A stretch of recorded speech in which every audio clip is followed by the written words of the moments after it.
చూడండి, కొన్ని మాటలు నేను మీకు జ్ఞాపకం చేస్తాను. హోషేయ గ్రంథము 4వ అధ్యాయము 11వ వచనాన్ని మనం చదువుదాం. హోషేయ గ్రంథం 4వ అధ్యాయం 11వ వచనం చదువుదాం. జాగ్రత్తగా, ద్రాక్షారసము పానము చేయుట చేతను మద్యపానము చేత వారు మతి చెడెను. ప్రియరా, అంటాడు కదా, మద్యము చేత వారి మతి చెడెను, మద్యము చేత వారి మతి చెడెను. ఏంటి ఈ మద్యం ఏదైతే ఉందో, ఈరోజు చాలా మంది మద్యం తాగడానికి, మద్యం అంటే బ్రాందీ, మద్యం అంటే బ్రాందీ, ఈ బ్రాందీ తాగడానికి, లేకపోతే ఈ మద్యం అనగా మత్తు కలిగించేటువంటి పదార్థం ఏదైతే ఉందో అది తాగడానికి ఏమండి ప్రియరా, చాలా మంది ఏంటి ఎంతో ధనాన్ని వెచ్చిస్తారు, డబ్బుని వెచ్చిస్తారు. ఏంటి వారి కష్టార్జితాన్ని అంతా కూడా ఆ బ్రాందీ షాప్కి, లేకపోతే ఆ మద్య దుకాణాలకి వారు చెల్లిస్తారు. ఏంటి ప్రియరా, అలా మద్యం తాగే వారికి ఏం కలుగుతుందంట? మతి చెడిపోతుందంట. వింటున్నారా? అంత నా వైపు చూడాలి. మద్యం తాగేవారికి ఏమవుతుంది? మతి చెడిపోతుంది. ప్రియరా, ఈ మద్యం తాగుతూ ఉన్నప్పుడు వారంట చాలా ఆనందపడతారంట, చాలా సంతోషం వస్తుందంట. ఏంటి కానీ బైబిల్ ఏమంటుందంటే, మద్యం తాగే వారికి మతి చెడిపోతుంది, అంటే బుర్ర పాడైపోతుంది. మన భాషలో చెప్పాలంటే చెప్పండి, అందరూ చెప్పండి, అందరూ చెప్పాలి. ఒకరు చెప్పారు, మేరీ గారు, బుర్ర. అందరూ చెప్పండి అమ్మా. బుర్ర పాడైపోతుంది. ఎవరికి? మద్యము తాగే వారికి. ఈ మద్యము తాగే వారికి మతి చెడిపోతుంది. ఏంటి, వారు మతి బాగానే ఉందనుకుంటాం, వారు ఏంటి ప్రియరా బుర్ర బాగానే పనిచేస్తుంది అనుకుంటాం, కానీ వారు బుర్ర పాడైపోతుందంట, వారికి మతి చెడిపోతుందంట. అందుకే మీరు మద్యం తాగేవారిని చూడండి, వారు మాట మారిపోద్ది. చూసారా ఎలా ఉండి ఆడ మాటలు వస్తాయి? బాబోయ్, ఇంకా వినలేం, భయంకరమైనటువంటి మాటలు. కొంతమంది అంటే జాగ్రత్తగా వినాలి, మద్యం తాగే వాళ్ళకంటే నిజాలు వచ్చేస్తాయంట బయటికి. అవి నిజాలు కాదు, వాళ్ళ మనసులో దాగి ఉన్నటువంటి కుళ్ళు కుతంత్రాలు అన్నీ బయటకు వచ్చేస్తాయి. ఏమండి, ఎందుకంటే నేను మత్తులో ఉన్నాను, ఏదో మాట్లాడేశాను అనుకుంటారని. ఈ మందు తాగేసి వారికి బుర్ర చెడిపోద్ది కాబట్టి, మతి చెడిపోద్ది కాబట్టి, బుర్ర పనిచేయదు కాబట్టి వీళ్ళు నోటికి వచ్చినట్టుగా మాట్లాడతారు. ఏమండి, ఈ యొక్క మద్యం తాగే వారిని వల్ల ఏంటి ప్రియరా, చాలా సమస్యలు కొని తెచ్చుకుంటారండి. నిజానికి ఈ మద్యము అనేది, లేదా ఈ త్రాగుడు అనేది ఏంటి, మత్తు కలిగించేటువంటి ఏదైతే పానం ఏదైతే ఉందో, ఇది దేనికి సంబంధించిందంటే ఇది శరీర కార్యాలకు సంబంధించినది. గలతీ పత్రిక 5వ అధ్యాయం చదువుదాం ఒక్కసారి. మీరు జాగ్రత్తగా వినాలి, ఈ వాక్యము చాలా ప్రాముఖ్యమైనది, చాలా విలువైనది. గలతీ పత్రిక 5వ అధ్యాయము 19వ వచనం మనం చదువుదాం. శరీర కార్యములు స్పష్టమై ఉన్నవి, అవి ఏవనగా జారత్వము, అపవిత్రత, కాముకత్వము, విగ్రహారాధన, అభిచారము, ద్వేషములు, కలహములు, మత్సరహములు, క్రోధములు, కక్షలు, భేదములు, విమతములు, అసూయలు, మత్తతులు, అల్లరితో కూడిన ఆటపాటులు మొదలైనవి. ప్రియరా, జాగ్రత్తగా వినాలి. ఇక్కడ శరీర కార్యాల గురించి కొన్ని రాయబడ్డాయి.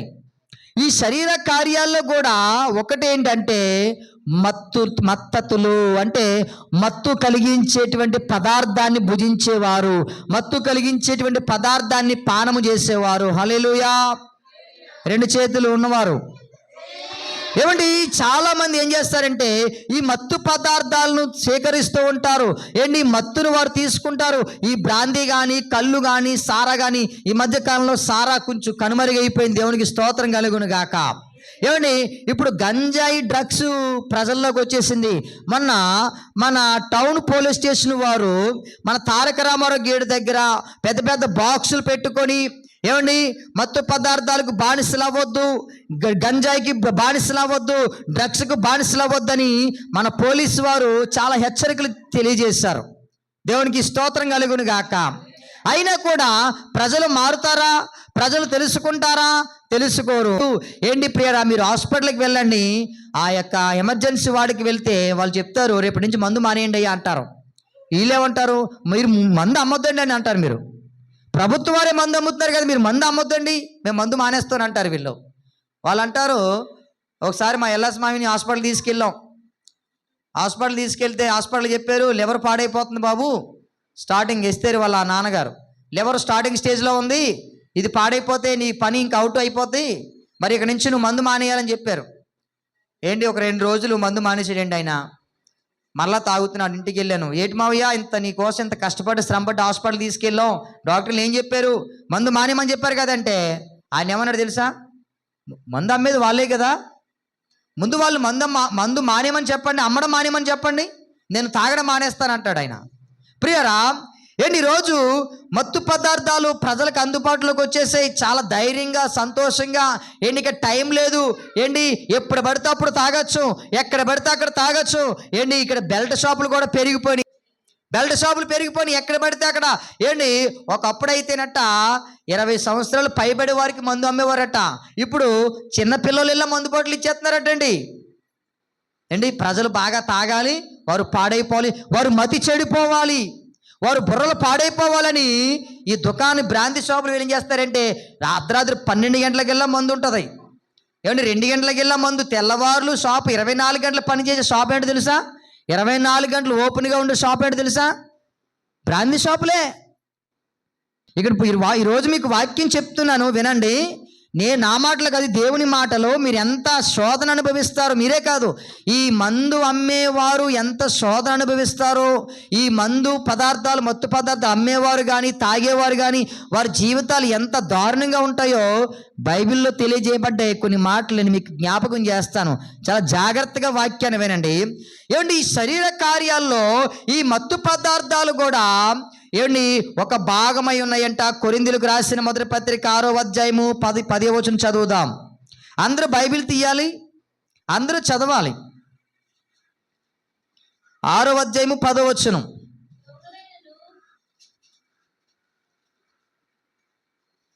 చదవండి అమ్మా. దొంగలైనను త్రాగుబోతులైనను దోషకులైనను దోచుకొని వారైనను దేవుని రాజ్యమునకు వారసులు కానేరరు.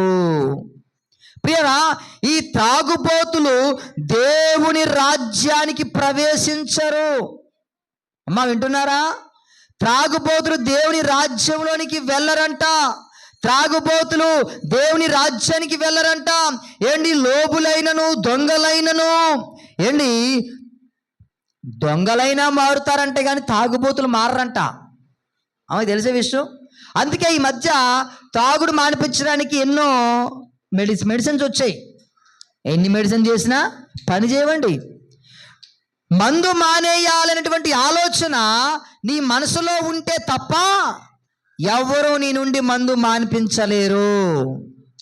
మందు మానేయాలి, ఇది దుర్వాసన కొడుతుంది, దీనివల్ల నా ఆరోగ్యం పాడవుతుంది, దీనివల్ల నా జీవితం పాడవుతుంది, దీనివల్ల నా కుటుంబం పాడవుతుంది, దీనివల్ల సమాజం పాడవుతుంది, నేను దీన్ని ముట్టుకోను అని ఆలోచన వారి మనసులో నిశ్చయించుకుంటే తప్ప ఎవ్వరు మందు మానలేరండి. హల్లెలూయా.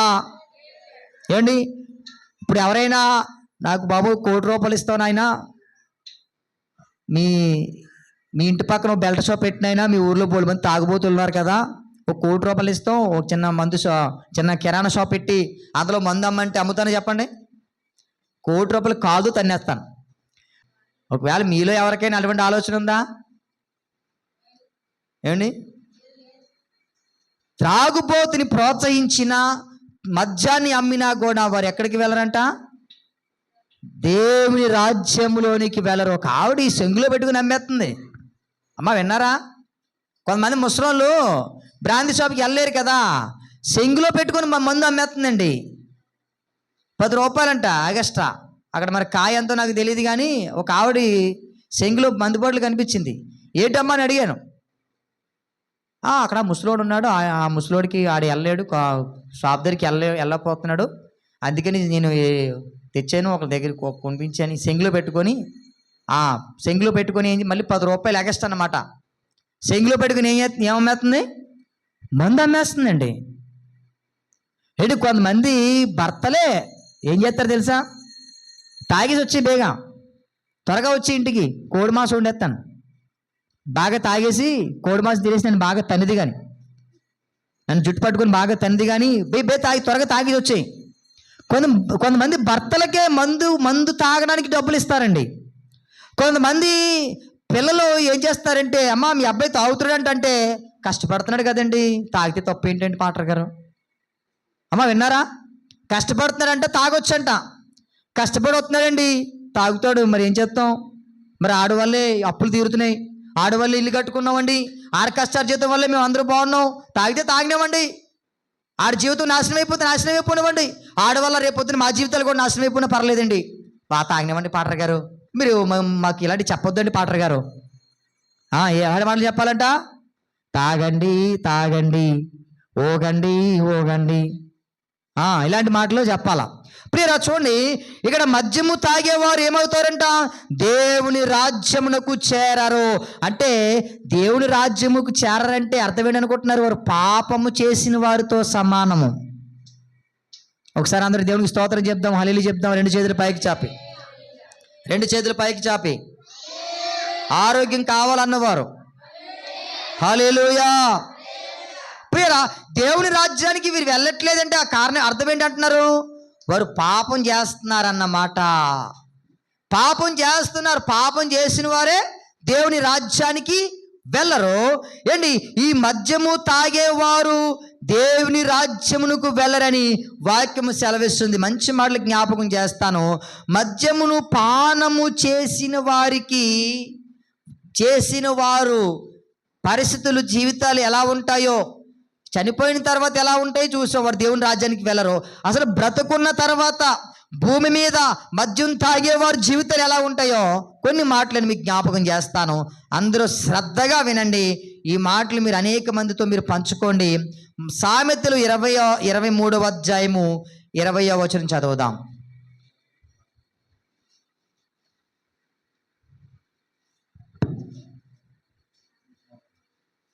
సామెతల గ్రంథం 23వ అధ్యాయం 20వ వచనం.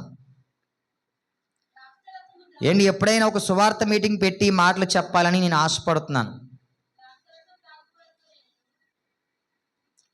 ద్రాక్షారసము త్రాగువారుతోనైనను మాంసము హెచ్చుగా తినువారుతోనైనను సహవాసము చేయకుము.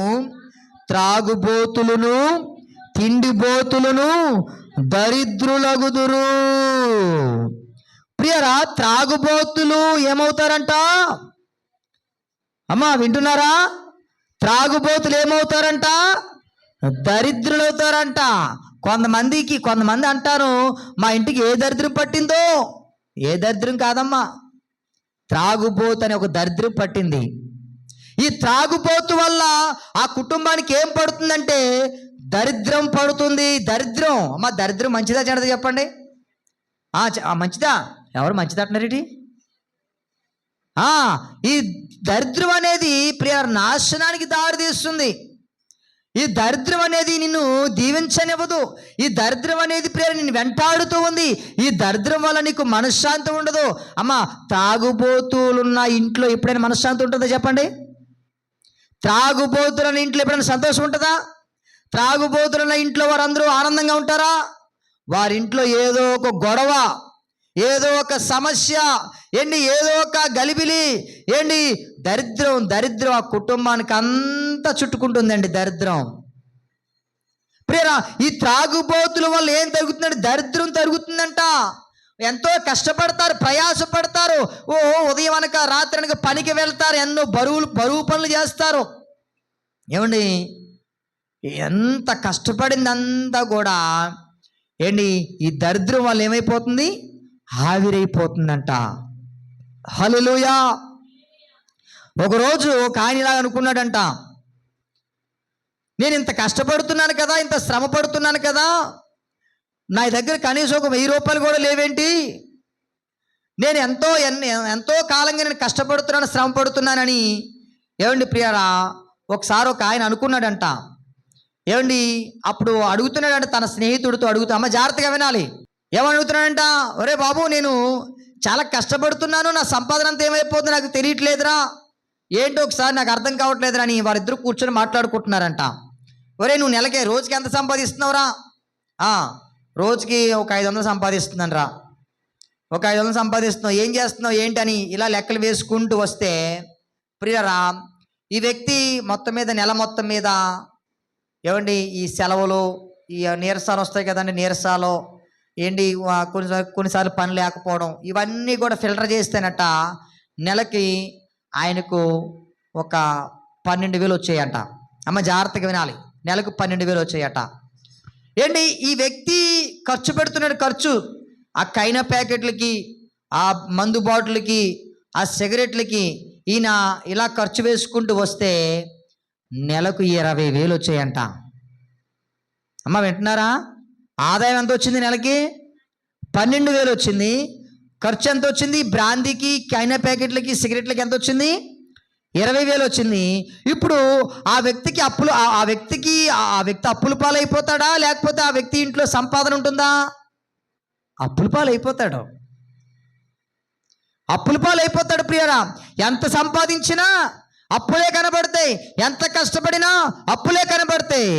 ఏంటి అనుకున్నాడంట, అయితే నిజంగా నేను నెల మొత్తం మీద 20,000 రూపాయలు నేను కైనా ప్యాకెట్లకి, మందు బాటిల్కి నేను ఖర్చు పెడుతున్నానా, సిగరెట్లకి అని. ఒకసారి అనుకున్నాడంట, ఒక నెల రోజులంట మందు తాగడం మానేసాడంట. హల్లెలూయా, గట్టిగా చెప్పాలి కూడా, దేవుని నామాన్ని మహిమపరుద్దాం. ఒకరోజు నెల రోజులు మందు తాగడం మానేస్తే ఏంటి, నెల రోజులకి ఆయన ఎంత మిగిలిందంట తెలుసా? 20,000 రూపాయలు మిగిలాయంటండి ఆయనకి. ఆయన ఆశ్చర్యపోయాడంట. అదేంటి, అప్పుడు అర్థమైందంట, నేను నెలకి 20,000 రూపాయలు వ్యర్థంగా ఖర్చు పెడుతున్నానా ఏంటి, మళ్ళా ఆ త్రాగుడు వల్ల మళ్ళీ జ్వరం, జబ్బులు వస్తాయి, లివర్ పాడైపోతాయి, కిడ్నీలు పాడైపోతాయి, ఊపిరితిత్తులు పాడైపోతాయి. మళ్ళీ ఏం చేయాలి? ఎక్కడికి వెళ్ళాలి? మళ్ళీ హాస్పిటల్కి వెళ్ళాలి. మళ్ళీ హాస్పిటల్కి వెళ్ళి అక్కడ ఆ మందులు ఎక్కించుకోవాలి. మళ్ళీ అది తగ్గిన తర్వాత ఇక్కడ బ్రాందీ షాప్ దగ్గరికి వెళ్ళి సిగరెట్లు, కైనా ప్యాకెట్లు మళ్ళీ ఇవి ఎక్కించుకోవాలి. అమ్మ దయచేసి చెప్తున్నాను, కిరాణా షాపుల్లో, క్రైస్తవుల కిరాణా షాపుల్లో ఇటువంటివి అమ్మకూడదు. హల్లెలూయా.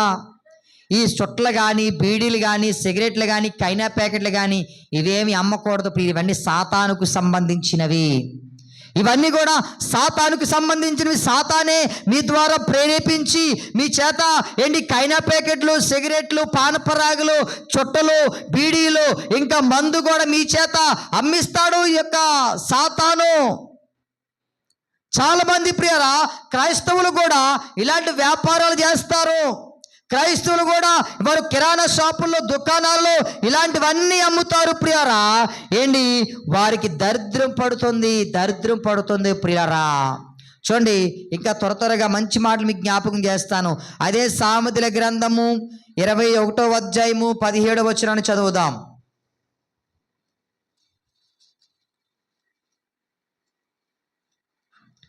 సుఖభోగములు యందు వాంచగలవానికి లేమి కలుగును, ద్రాక్షారసమును నూనెయు వాంచు వారికి ఐశ్వర్యము కలుగదు.